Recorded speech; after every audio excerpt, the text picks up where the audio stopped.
Bonjour à tous et toutes, aujourd'hui nous allons aborder des sports pour des personnes en situation de handicap. La boccia est un sport de boule apparente à la pétanque, d'origine gréco-romaine. Elle est pratique par nous ou les personnes valides en catégorie handisport. Les règles: au début du match, un tirage au sort désigne l'équipe qui aura les boules rouges et celle qui aura les boules bleues. L'équipe rouge commence la partie en lançant une boule blanche. L'objectif de chaque équipe est d'envoyer des boules le plus près possible de la boule blanche. Le sportif en fauteuil roulant ou électrique peut lancer ses 6 boules avec la main, ou le pied ou à l'aide d'un appareil. Les parties sont mixtes et peuvent se dérouler individuellement en couple ou en équipe de 3 joueurs.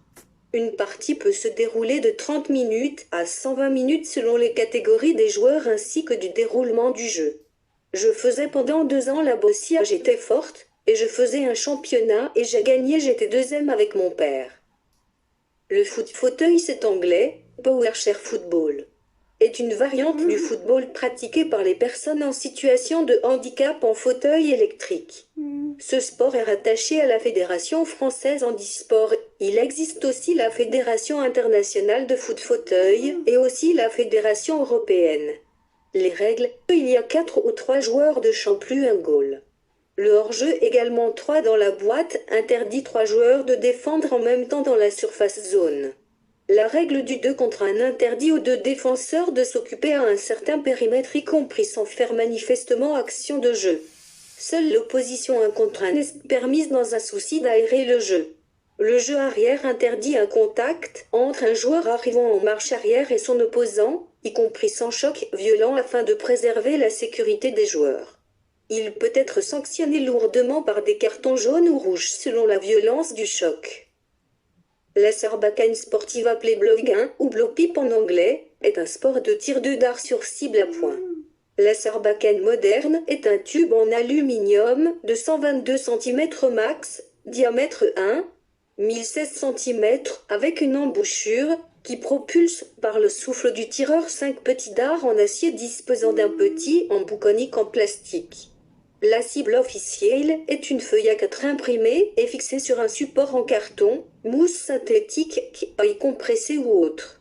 Elle dispose de 3 cercles de rayon 3, 6 et 9 cm, valant 7, 5 et 3 points à partir du centre. La distance à la cible varie de 4 à 10 mètres selon l'AFSA. Le centre de la cible est placé à une hauteur de 1,60 m.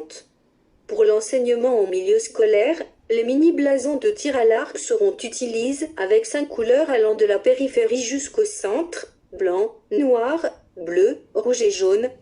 Le basket fauteuil est le plus vieil handisport.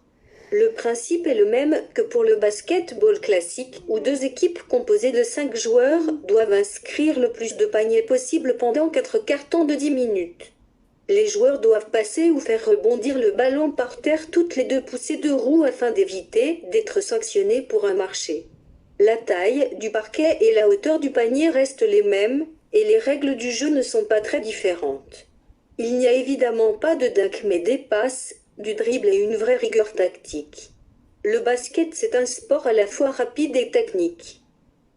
L'haltérophilie handisport est pratiquée par les handicapés ou amputés des membres inférieurs, infirmes moteurs cérébraux ou encore les aveugles. Le but reste le même: soulever une barre de traction chargée d'un certain poids pendant un court laps de temps.